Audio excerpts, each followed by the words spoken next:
নেত্রকোনায় গারো পাহাড়ি অঞ্চলের এক ব্যক্তির পোষ মানানো শিয়ালই এখন বনের অন্য শিয়ালদের থেকে রীতিমতো রক্ষা করে চলেছে বাড়িতে পোষা হাঁস, মুরগি ও ছাগল। ভক্ষক শিয়ালের রক্ষক হওয়ার এমন কাজে এলাকায় সাড়া পড়েছে। শিয়ালটিকে দেখতে এখন ওই বাড়িতে প্রতিদিনই ভিড় জমাচ্ছেন মানুষ। নেত্রকোনা থেকে দিলওয়ার হোসেন তালুকদারের পাঠানো তথ্য ও ছবিতে ডেস্ক রিপোর্ট। নেত্রকোনার কমলকান্দা উপজেলার ভারত সীমান্ত ঘেঁষা গারো পাহাড়ি অঞ্চল পশ্চিম লেঙ্গুরার নয়নকান্দি গ্রামের এক টিলার পাশেই আজিজুর রহমানের বাড়ি।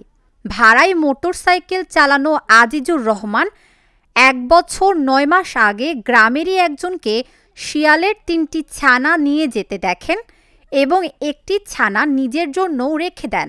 বাড়িতে এনে ছানাটি তিনি ও তার পরিবারের সদস্যরা লালন পালন শুরু করেন।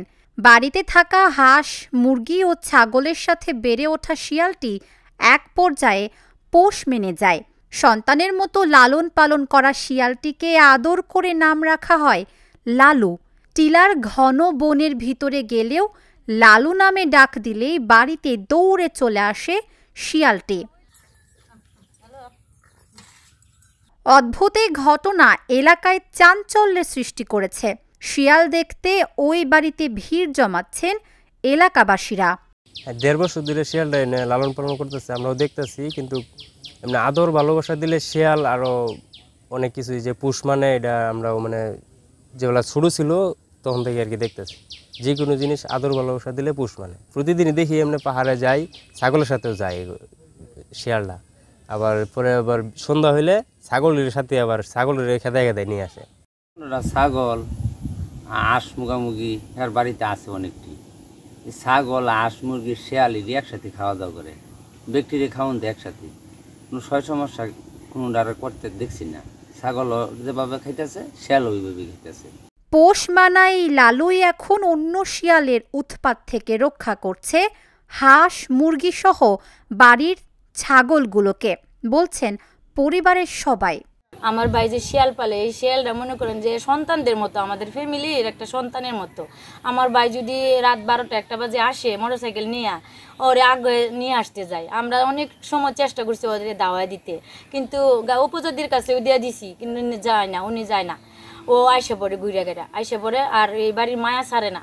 আর অনেক মনে করেন যে কোনো ক্ষতিও করছে না। অনেকবার চেষ্টা করছি যে ওরে আমরা সাইডে দেই, জাগা মুক্তি দেই, তবে ঘুরে ঘুরে আসে পড়ে। আমাদের উপকার এটাই, আমার কোনো ক্ষতি করে না। আশেপাশের মানুষগুলো নিরাপদে আছে আর কি। প্রতিদিন মনে করেন এরকম 5-6টা নিতগা হাঁস, মুরগি।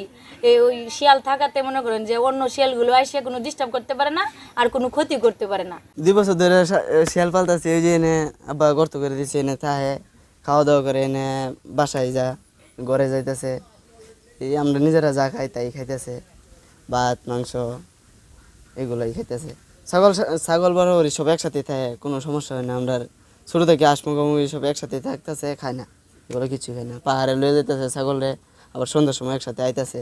প্রতি বছর পাহাড়ি শিয়ালের আক্রমণে বাড়ির গৃহপালিত অন্যান্য পশু ক্ষতিগ্রস্ত হতো, কিন্তু শিয়াল পালার পর থেকে বাড়ির আশেপাশে থাকা সমস্ত পশুই নিরাপদ, বললেন শিয়াল পালক আজিজুর। এই 2.5 মাস 3 মাসের বাচ্চা থেকে মানে 18-19 মাস পর্যন্ত আমি এই যে খাওয়াই নিতেছি। আমার বাড়ির ফ্যামিলির সাথে কোনো সমস্যা নাই। এই হাঁস, মুরগি, ছাগল আশপাশে কোনো সমস্যা নাই। বাড়িতেই থাকতেছে, খাইতেছে, ভাত দিলে টাইম মতো ভাত খাইতেছে। এই মানুষের সামনে আয়া ডাককে আনলেও আই, লালু নাম রাখছি, লালু করে ডাক দিলে আই। পাহাড়ে থাকলেও আই, এই গর্ত বানাই দিছি, ওনে থাকে। আমার প্রত্যেক বছর 15-20টা ছাগল থাকতো। পাহাড়ে যেতে পারি, গরিব মানুষ এই হিসেবে আমরা ছাগল টাগল পালন করতাম। প্রত্যেক বছর 4-6টা বাচ্চা শিয়ালে খাইতো, জঙ্গলি শিয়ালে। শিয়াল পালার পর থেকে কিন্তু একটা বাচ্চা আর শিয়ালে খায়। ভালোবাসা দিয়ে সবই জয় করা সম্ভব, এর উদাহরণ সৃষ্টি হয়েছে শিয়ালটির পোষ মানার মধ্য দিয়ে। Dhaka journal, news desk.